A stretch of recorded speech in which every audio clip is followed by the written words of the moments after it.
Oh baby, we've got a bunch of big previews for Xenoblade Chronicles X Definitive Edition, and if you weren't sold on getting the game at this point, well, after this preview or after this video, you might actually be sold on that. Even if you've played the game already, there are enough improvements, additions, and enhancements to this game that make it feel almost new and almost like, why didn't they do that before? So I want to go over all of that right here. Shout outs to my man Stealth, shout outs to My Nintendo News, shout outs to RPG Site, and everyone that did previews. I've went through almost all of them, taking in what people are saying, and I wanted to give my first raw impressions over all of the new information that we're going to talk about. So it's a little bit of me just kind of shooting off different types of information, but I do think that Xenoblade Chronicles X Definitive Edition is a superior, better port or remaster from what they did before with Xenoblade Chronicles Definitive Edition.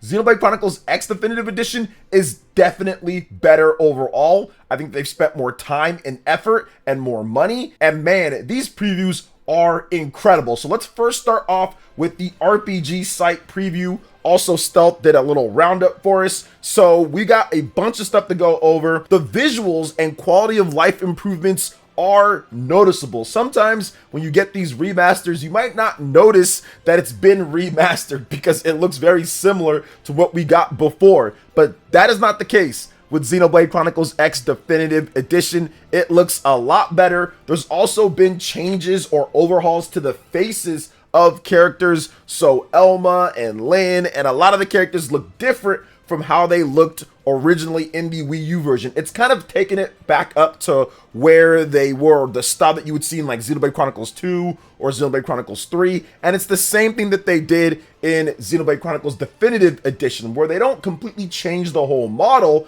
but they actually just change the face and the hands maybe? They changed the hands in Xenoblade Chronicles Definitive Edition, but we'll see about Xenoblade Chronicles X Definitive Edition. I don't think they changed the hands, but from what I've seen so far from the footage and previews, man, it is a good improvement overall. And of course, what we saw from the first couple trailers, it just reflects that quality. Now, let's talk about some of the other stuff here. RPG Site, they put together a lot of different changes so we can go through extra story content. They couldn't detail that more, obviously, because spoiler territory.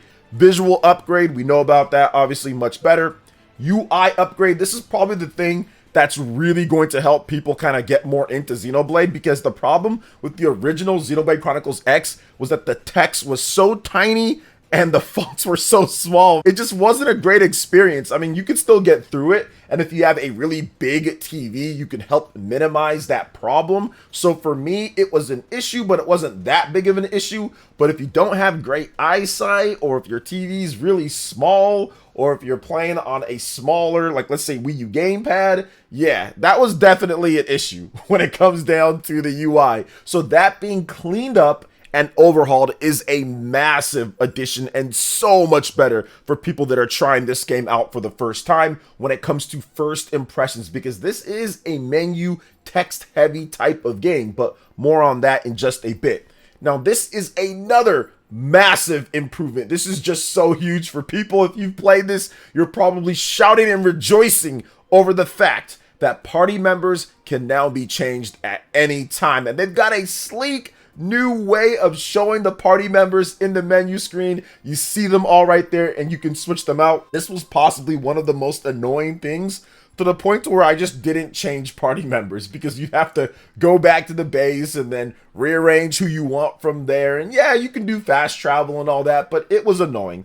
Being able to actually have everything right then and there, that is such a boon for trying out new characters, for not breaking the flow of the game, and simply just having it better, which it should have been like that in the first place. I don't know why they made it to where you have to go back and change out characters that way. It should have always been characters you can do at any point. And I'll just say this right now to Monolith Soft and to any other RPG developer out there: please never make it to where we have to go somewhere to change characters. If you have people in your party, you should have access to them at all times, unless there's something within the story that says they can't be there. I don't want to go back to a tavern. I don't want to go back to a certain area. I don't want to access a certain point. please just make it, just so we can get this out there for Monolith Soft's next game or other RPGs. Please just make it to where I can access all of my characters that are in my party. So thank you so much, Monolith Soft, for this change. This is fantastic, and I'll be doing a lot more experimentation with different characters than I did before because of it. And while all of those are great additions, another addition to the team should be you guys that are not subscribed hitting that subscribe button to get the best Nintendo Switch 2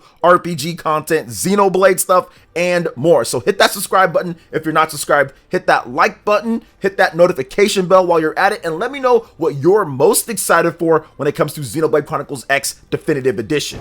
Now, another thing that's also really good when it comes to just getting your skills and getting into the gameplay more and advancing, no more blade levels or division points. That to me is one of the things that, yeah, I was like, okay, it was fine when I played it, but I can tell you for new people, it's going to be one of those things to where people aren't going to want to grind through that and kind of look and check back and forth and all that. So I completely understand them taking out the blade levels and division points and letting you just tackle the missions and options and the story at your pacing and how you want to do it. Makes it more freeform, almost like Xenoblade Chronicles 3. So I completely understand that, and I think that is a good move overall. The FrontierNav is now accessed via the main menu, which makes sense. You don't have the dual screen anymore that the Wii U gamepad offers, so you have to be able to offer that through the menu. And that's how I told people. People are like, oh, well, how are they going to do the dual screen stuff? Well, that's simple. You just put it in a menu, and therefore you got that. So there's that. But we're going to get back to that in just a little bit.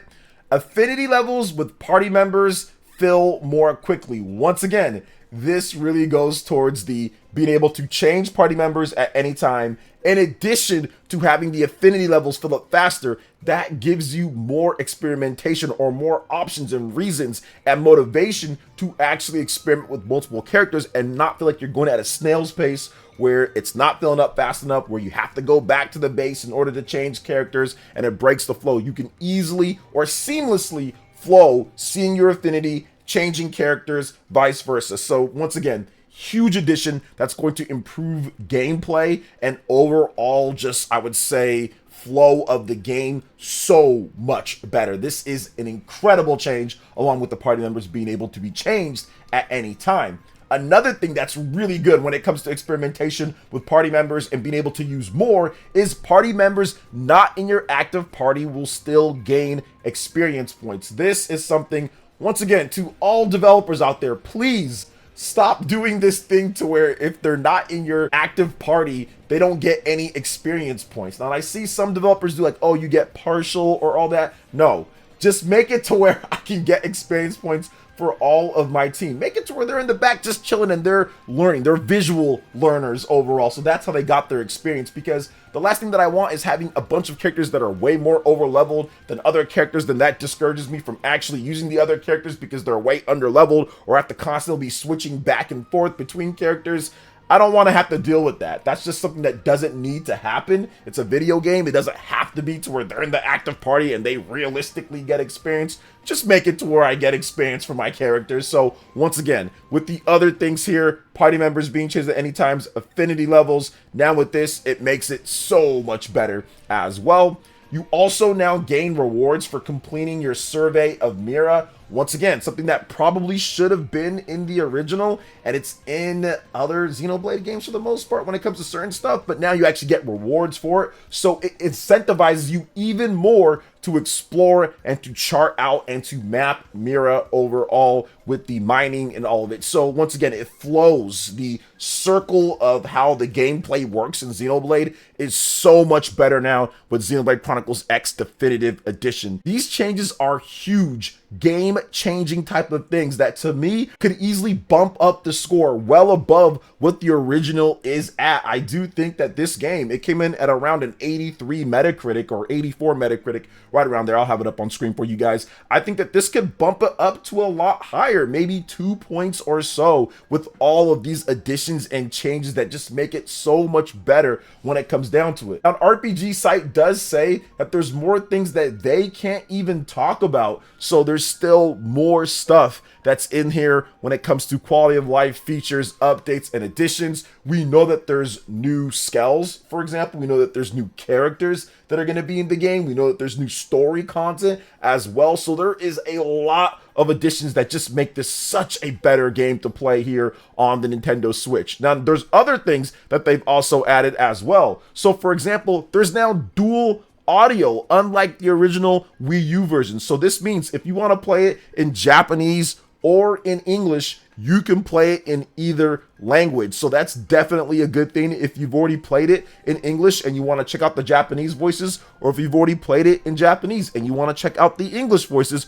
or just go back and forth to see which one you like more before settling on one. That is definitely good. The voice cast in English is actually really good, but I would say that the Japanese voice cast is also great too. So for those who like either one, or maybe you're working on your Japanese and you want to be able to hear it and absorb more in while reading the translations to help out, there's also that too. And the gameplay that you guys are seeing is new from Nintendo Life as well. And I have to point out, as I was editing this, I have to point out the number and damage counters and how everything pops up, the thickness of the font, the vibrancy. It looks so much better than the original. I already said that the UI's been overhauled and it's way better, but I have to put an extra emphasis on this new gameplay where it shows off the numbers popping up and everything. It looks fantastic. This is going to be a great experience. In addition to that, if you sell gear because the stats are no longer useful, you can still register the clothing in the menu so you can keep the visual style. So if you like a certain style, so for example,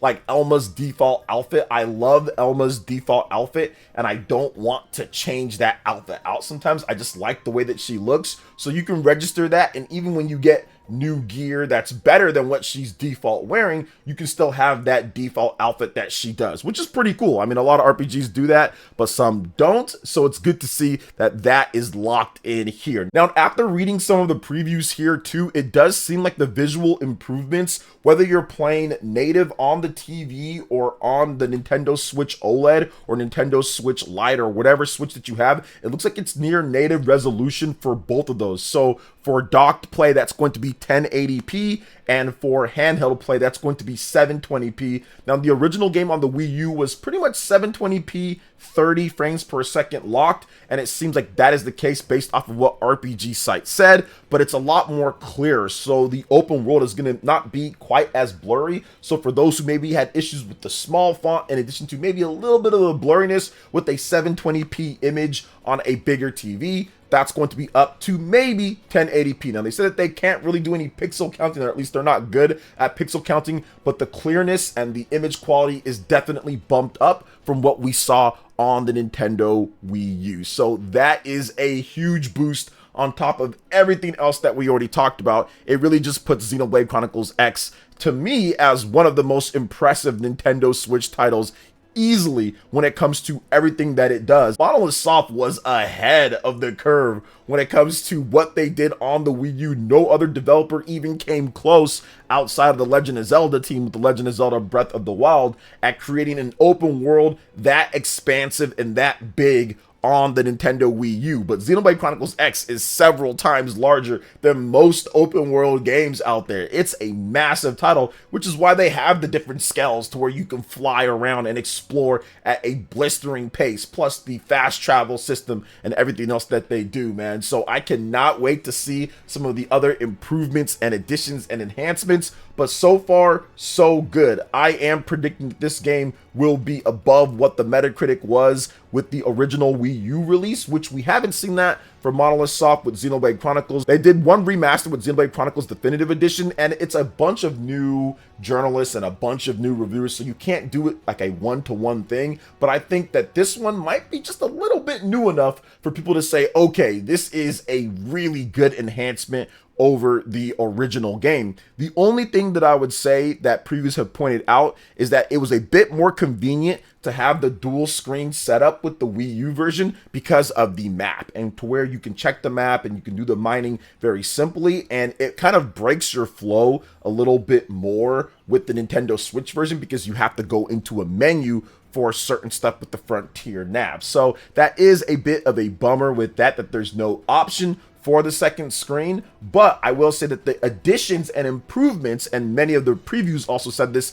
outweigh that one thing. So for example, you can have a true portable version of Xenoblade Chronicles X Definitive Edition where you don't have to be tethered to the TV with the Wii U gamepad if you want to play it portable. If you want to do everything, this game is huge. So you're definitely going to want to maybe spend some time playing away from home, or playing on a lunch break, or playing some other time, whatever. Get time in whenever you can, and this actually offers that compared to the Wii U version where you couldn't do that. And I would say it looks like HD Rumble is in for the game. I did see an option that said Rumble on one of the previews, so maybe it's HD Rumble. Hopefully it's that, so that would be a nice addition as well. Plus, with the cleaner graphics, in addition to the UI overhaul, I think that this is the version to play, even with that slight setback with the Wii U gamepad and not being able to have the map on there. All right, guys, that wraps it up for this video here. Thank you so much for watching. I do appreciate it. Please make sure you hit that like button, subscribe if you're someone new, click that notification bell, and check out my other Nintendo Switch RPG videos, Xenoblade, and more right here on screen. Thanks for watching. We'll catch you guys for the next one.